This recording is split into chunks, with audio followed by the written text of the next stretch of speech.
तो कैसे आप सभी लोग को इस चैनल से जुड़ने के लिए बहुत बहुत धन्यवाद दोस्तों। बहुत बहुत स्वागत है आप सभी लोग का। जैसा कि आप सभी लोग जानते हैं कि इस पे हम लोग डेली बेसिस पे करंट अफेयर्स को डिस्कस करते हैं। उसी संदर्भ में दोस्तों आज हमारे पास एक घटना है दोस्तों, जिसके बारे में कहा जा रहा है। आपने कल की एक घटना देखा होगा कि भारत के कुछ पर्वतरोही ने, लगभग 15 लोगों का एक समूह था दोस्तों, जिन्होंने अरुणाचल प्रदेश की अनाम नाम की एक चोटी पर चढ़ने का प्रयास किया था और सफलतापूर्वक उन लोग के द्वारा चढ़ाई की गई थी दोस्तों। और वहाँ पे उन लोगों ने उस चोटी का नाम जो है दोस्तों, एक छठी दलाई लामा के नाम पर रखा गया था दोस्तों, जो कि एक समय पे दोस्तों बहुत ही एकदम आध्यात्मिक आदमी थे और बहुत ही महान व्यक्तित्व वाले आदमी थे दोस्तों, जिनके नाम पर उस पहाड़ का नाम रखने का प्रयास किया गया था दोस्तों। तो उसी को लेकर पाकिस्तान द्वारा ये आपत्ति जताई गई थी उनको, एक तरीके से सॉरी पाकिस्तान बोल रहा हूँ, चीन के द्वारा आपत्ति जताई गई थी और चीन के द्वारा कहा गया था कि इसे माफ़ नहीं किया जाना चाहिए। मतलब ये हमारे मतलब एक तरीके से सही नहीं है जो भारत के द्वारा किया जा रहा है दोस्तों। तो उसी के पक्ष में, उसी के फिर दोस्तों एक तरीके से कह सकते हैं उसी के बदले में भारत सरकार ने क्या बयान दिए हैं, मोदी सरकार ने क्या बयान दिया है दोस्तों, इसके बारे में हम बात करते हैं। आइए उसके बारे में ही समझते हैं। कहा जा रहा है चीन ने एक बार फिर से अरुणाचल प्रदेश पर अपना दावा किया है दोस्तों। दरअसल भारत ने अरुणाचल प्रदेश में एक अनाम चोटी का नाम छठे दलाई लामा के नाम पर रखकर चीन को सुलगा दिया है दोस्तों। इस पर चीन ने आपत्ति जताई है। क्या है पूरा मामला ये जानते हैं। कहा जा रहा है चीन कभी अपनी हरकतों से बाज नहीं आता दोस्तों। भारत की चीन पर आंख उठाने की हिम्मत करता ही रहता है। LAC पे सैनिकों को पीछे हटाने की बजाय भारत की ज़मीन पर कब्जा करने की मंशा से चीन चालबाजी से बाज नहीं आ रहा है दोस्तों। LAC पर भारत और चीन के बीच आपसी सहमति बन जाने के बाद भी चीन ने एक बार फिर अरुणाचल प्रदेश पर अपना दावा किया है। दरअसल भारत ने अरुणाचल प्रदेश में एक अनाम चोटी का नाम छठे दलाई लामा के नाम पर, इंपॉर्टेंट अनाम चोटी का नाम छठे दलाई लामा के नाम पर रखकर चीन को सुलगा दिया है दोस्तों।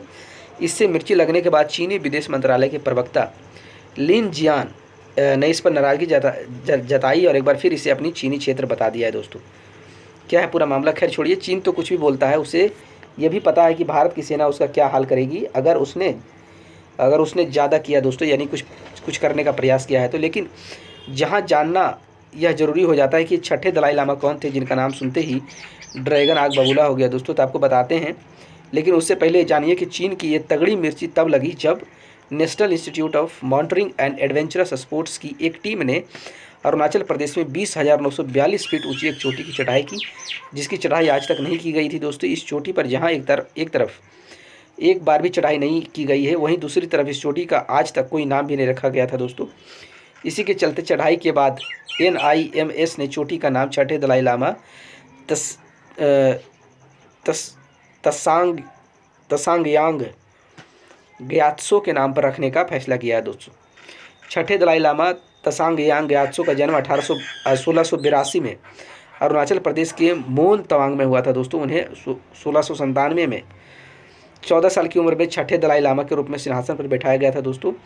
तसांगयांग ग्यात्सो को कई सालों की देरी के बाद छठे दलाई लामा के रूप में मान्यता प्राप्त हुई थी, जिससे पोटाला पैलेस का निर्माण पूरा हो गया था दोस्तों, जिससे पोटाला पैलेस का निर्माण कराया गया था। आप समझ सकते हैं इसे।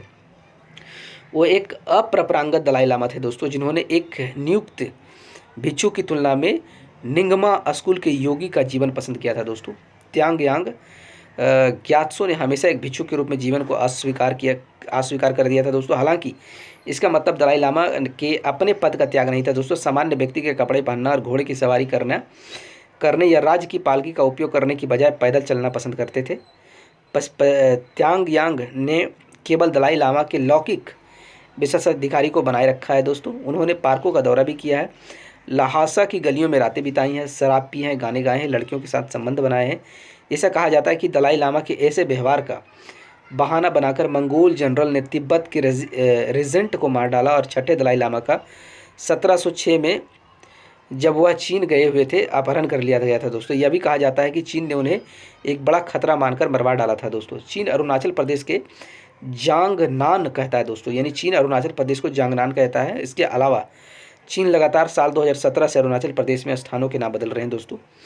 भारत ने अरुणाचल प्रदेश पर चीन के दावों को खारिज कर दिया है और कहा है कि अरुणाचल प्रदेश भारत का अभिन्न अंग है और चीन के नाम देने से इसे वास्तविकता में कोई बदलाव नहीं आएगा दोस्तों। लेकिन अरुणाचल प्रदेश में चोटी का नाम छठे दलाई लामा के नाम पर रखे जाने के बाद दोस्तों पड़ोसी देश चीन के विदेश मंत्रालय के प्रवक्ता लिन जियान ने कहा है दोस्तों, क्या कहा है, आप किस बारे में बात कर रहे हैं, मुझे इसकी जानकारी नहीं है। मुझे कहना चाहिए कि जांगनान का क्षेत्र चीनी क्षेत्र है और भारत के लिए चीनी क्षेत्र में अरुणाचल प्रदेश स्थापित करना अवैध और अमान्य है दोस्तों। बता दें कि मार्च 2024 में प्रधानमंत्री नरेंद्र मोदी ने अरुणाचल प्रदेश का दौरा किया था।